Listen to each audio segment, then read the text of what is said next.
Hai teman-teman, hari ini kita akan membahas pasal 28-32 dari buku Kode Etik Psikologi, Iklan dan Pernyataan Publik.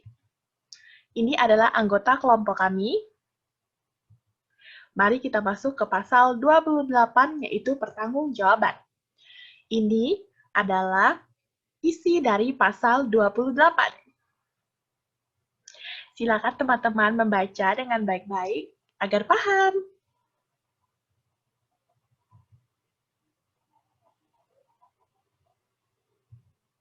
Nah, pada contoh kasus kali ini, kita akan membahas tentang contoh kasus untuk pasal 28.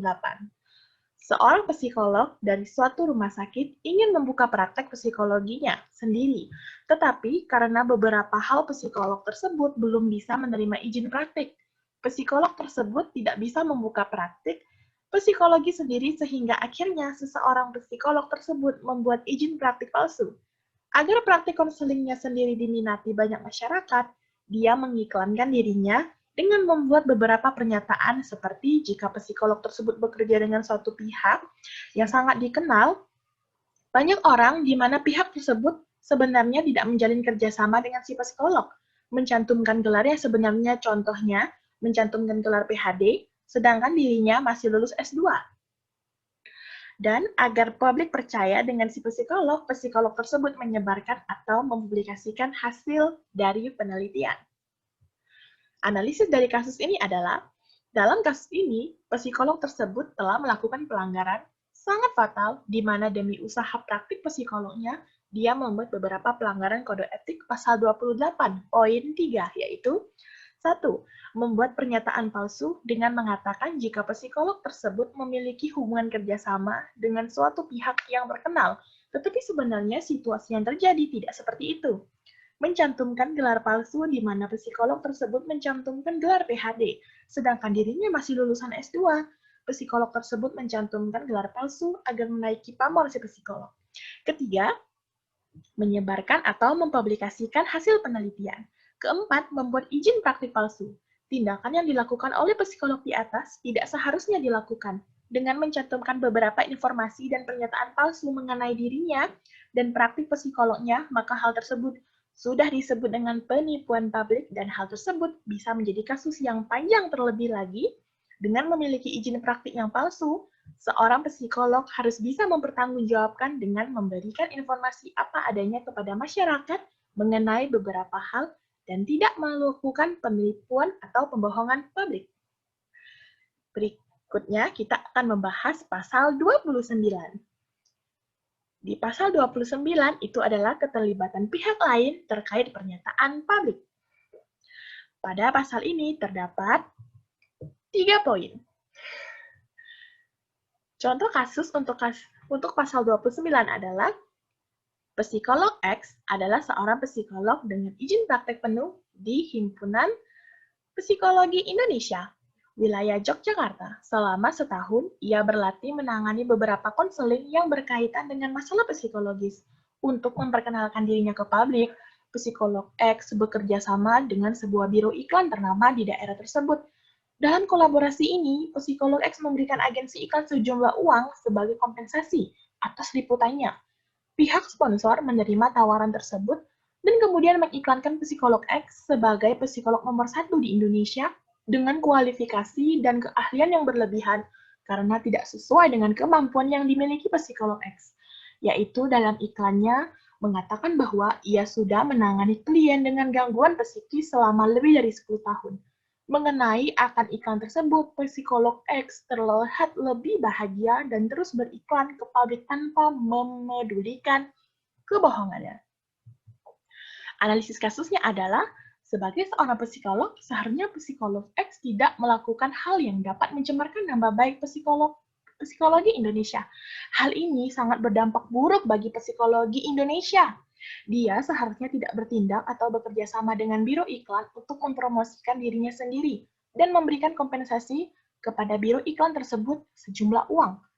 Seharusnya psikolog X mengkonfirmasikan kesalahan isi iklan tersebut, bahwa dia belum memiliki pengalaman selama itu dalam menangani pasien dengan gangguan psikis karena dia baru 1 tahun melakukan praktek, sehingga psikolog X dapat dikenakan pelanggaran kode etik pasal 29 mengenai keterlibatan pihak lain terkait dengan pernyataan publik. Calon psikolog jangan melakukan hal ini ya, harus diingat. Kemudian kita beralih ke pasal 30, deskripsi program pendidikan non-gelar.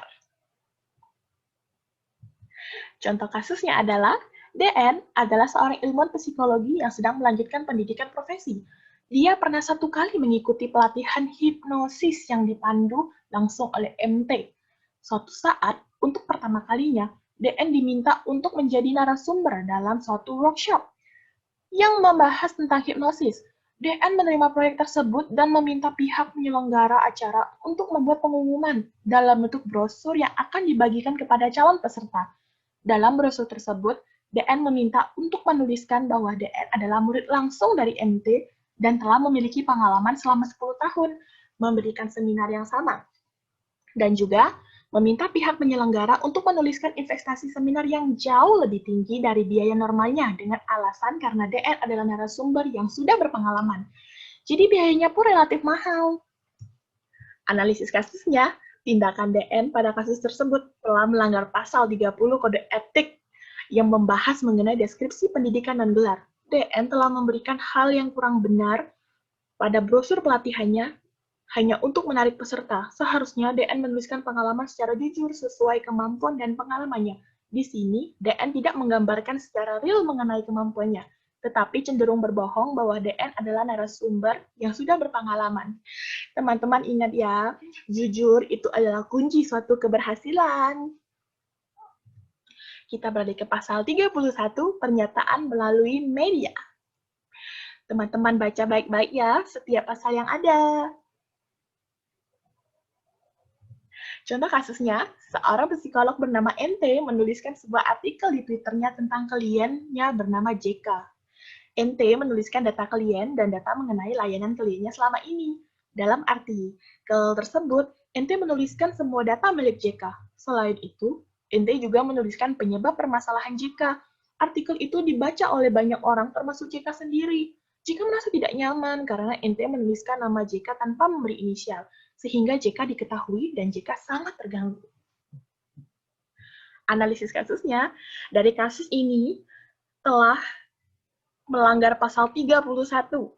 Dari pasal 31 telah disebutkan bahwa psikolog dan atau ilmuwan psikolog harus berhati-hati dalam memberikan pernyataan di media, dengan memastikan salah satunya adalah mempertimbangkan batasan kerahasiaan sesuai dengan pasal 24 buku Kode Etik Psikologi. Dalam kasus ini, NT telah melanggar pasal 24, yaitu dia seharusnya memegang data klien dengan teguh. Namun, NT tidak memegang teguh rahasia JK sebagai kliennya. NT telah membocorkan semua data JK tanpa membuat inisial sehingga identitas JK diketahui dan JK terganggu. Selain itu, dalam pasal 31 juga dituliskan bahwa psikolog atau ilmuwan psikolog harus konsisten dengan kode etik. Apa yang dilakukan NT sangat tidak konsisten dengan kode etik sebagai seorang psikologi.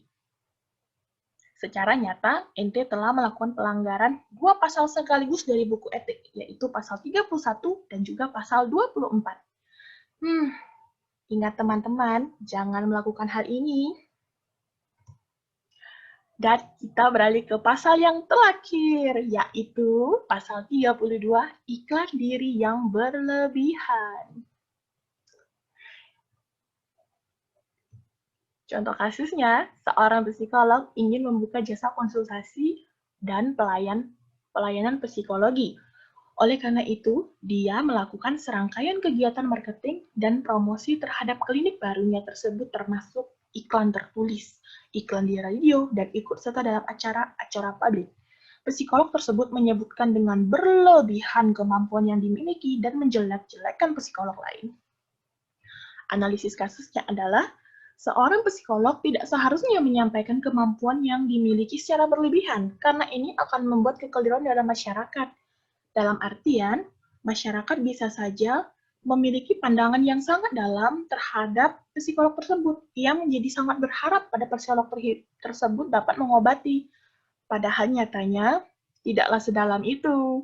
Apalagi sampai menjelek-jelekan psikolog lain. Psikolog tersebut telah melanggar pasal 32 Kode Etik Psikologi. Sungguh keterlaluan. Baiklah teman-teman, terima kasih sudah menyaksikan video ini. Kami berharap video ini dapat memberikan manfaat kepada semua orang.